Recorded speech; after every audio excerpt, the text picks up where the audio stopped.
Thanks for watching another quick tip video from GoEngineer. My name's Bruce Shawler, and this quick tip video is going to be on the best way to show sketcher dimensions in a drawing to make a detailed drawing. So first off, I want to clarify what sketcher dimensions are. These are the dimensions that are put into the features of each sketch or the pick and place commands like fillets and chamfers. This model, the initial shaft was done where even the hole of the shaft is put all in the first sketch. We call this the potter's wheel approach, and in some cases we've even put in tolerances on the dimensions that are in the sketch. So these are the dimensions I'm talking about in this particular video, not the driven dimensions. Those are dimensions where I could come out and tell it that I want to put a reference dimension on from point A to point B. And generally, if I do that, I'm going to put parentheses on to notate it's a reference dimension. But in a lot of cases, we won't do that. We'll go ahead and fully detail a drawing with driven dimensions and putting our tolerances on the driven dimensions as well. This video is just going to be covering the feature dimensions in a drawing, which if I wanted to show all those at once, I would click on this right here, and you'd see a clutteredness of dimensions show up in 3D model, which is generally going to happen in the 2D drawing when we go in and use the first, what I don't consider the best method, but it is one of the ways to do a drawing. So let me just show you this way, because it's what most people end up doing by nature of just figuring out how to do drawings on their own without taking any training classes and not really diving deeper down into the buttons. So first off, they usually find the design annotations, which means bring the dimensions in from the sketcher. These are your sketcher dimensions or your driving dimensions. So if I wanted to do this, I'll start with this front view, and you can see it does throw some dimensions on here. Now I'm going to go ahead and create a section view of this just to do a little further detailing that I probably normally wouldn't do on a part like this, but let's just say we really had a lot of detail in here and we wanted to do this section view as well. You can see as I'm going along and showing this with the dimensions picked to be shown, you're going to get a lot of extra dimensions, or really what aren't extra dimensions but are dimensions that you would need to do a lot of cleanup on. So let me go in and do one more view. I can really tell that down in here I've got some feature that's got a lot of dimensions crammed in it. I'll go ahead and do a little detail view of this and put this over here, and then I'll go in and use one of the cleanup buttons. Again, this isn't my preferred method of doing dimensioning, but it is one method. So if you've done it this way and you've got this clutter mess to clean up, one of the best ways to clean that up is just to window everything, and I call it the little dimension cleanup button. That's the icon that just popped up right there. Let me show you that again. If I window everything, that icon will pop up right near your mouse. If you shake your mouse, it'll go away, and you'll really need to go in and window everything again and find that little button, because that button has lots of different ways of auto cleaning up the dimensions in here. And this is really the first thing that you'll do regardless of the technique that you do to show all these dimensions in your drawing. So from here I could go in and make this go a little bigger, smaller with the dial bar or the number in here. I could space them differently using these different spacing methods with chain and baseline. But for the most part, that's what I want to do. I just wanted to go out and clean some dimensions up and go ahead and live with that.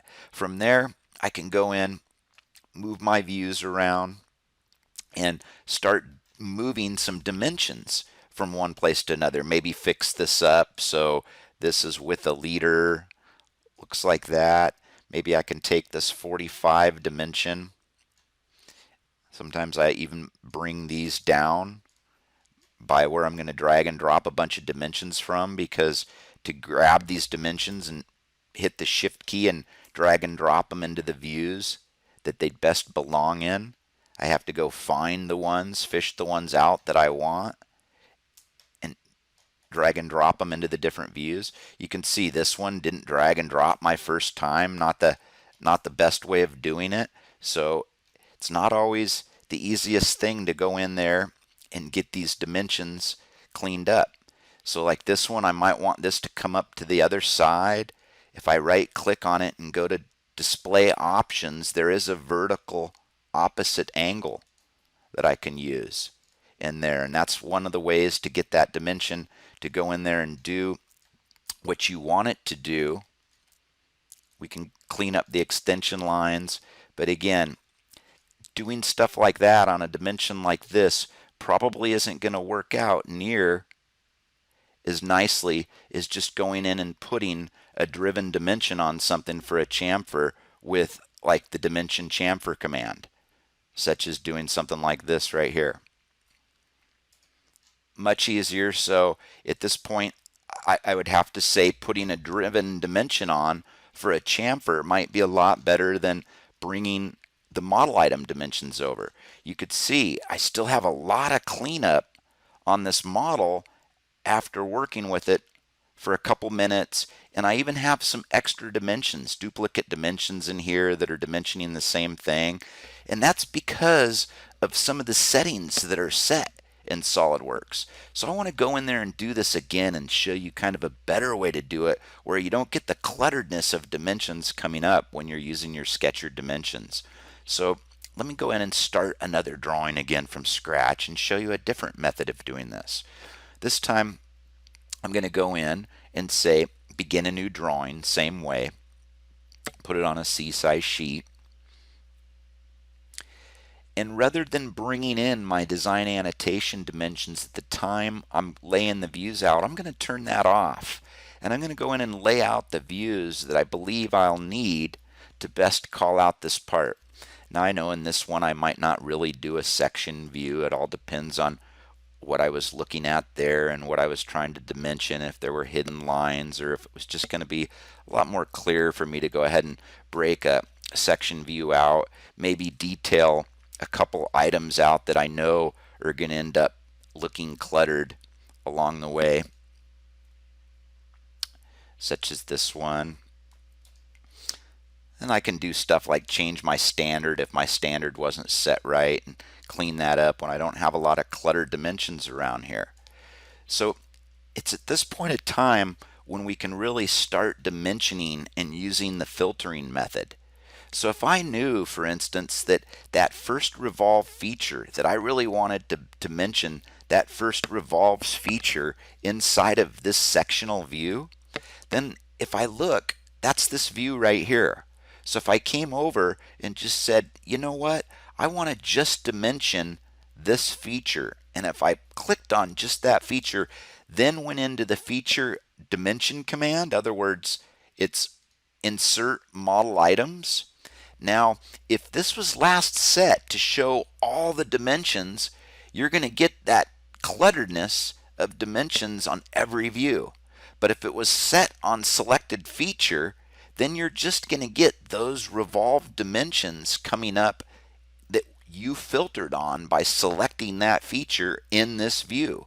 Again, the reason it did that is because I had selected feature here now instead of entire model. If I had entire model, I would get a clusteredness of dimensions up there that didn't look clean and look like I had an hour's worth of cleanup.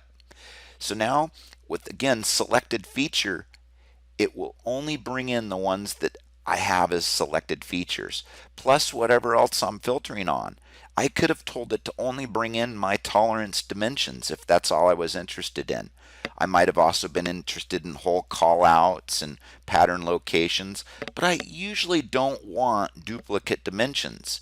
That's why when I was inserting all those other views, it was inputting in way too many dimensions and cluttering up the drawing.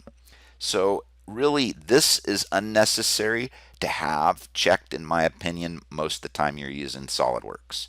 So from in here, if you did have the right features filtered, again, you could go in there and tell it what view, drawing view 1, do I want to see those features dimensioned on. maybe I want this and the revolved cut. No, how about just this base boss feature right here? Again, just go in, model items, selected feature, eliminate duplicates, and it's going to go ahead and dimension all that. So once you have a few of the dimensions on there, the same command can be used to clean up the dimensions automatically. If you want to pull them out a little bit more, you can, or you can just manually go in there and move them around from here. If certain ones don't make sense for the type of modeling they did in the sketcher, then you might be using driven dimensions to better call out the part in different areas.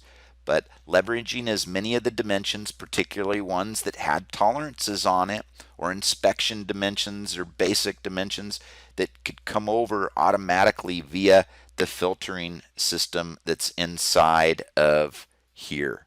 Through the dimensions, annotations, references, we can filter on any of that stuff. It's just really about where this is set to begin with. We might not want the dimensions to import into all views. So those are two that I would leave kind of unchecked in there. So next time you go in, they will not be checked in that area. So that's just a different way of filtering on the dimensions and showing them up one by one. Again, if we have the dimensions in where we want them, when we go to show them, here's this detailed view. If I came down here to this detail view and I said, well, in this detail view, I would like to show the chamfer here. Well, just go in there, filter on it by clicking on it, and just show those chamfer dimensions in that view. Much easier way of getting that 04 rather than trying to use the shift command and bringing that up. These things can always cause you a little grief. My recommendation on those is to go to display options, and you can either do explanatory angle, which is going to give you the other angle going all the way around, or the vertically opposite. And sometimes on these you have to go in and clean up the extension lines that you're going to go do. I would really just put, like I said, a chamfer dimension on there if I could. But this is using the driving dimensions that are coming from the sketcher. They are something that I could double click and change the value on. You saw that value really wasn't sitting on the exact 04 dimension in here, but these are dimensions that you can change by double clicking and they will update everywhere. So that's really my first video in showing how to filter dimensions into a drawing using a couple of the different methods. I hope this video will be helpful for you. Thanks for watching another quick tip video from GoEngineer.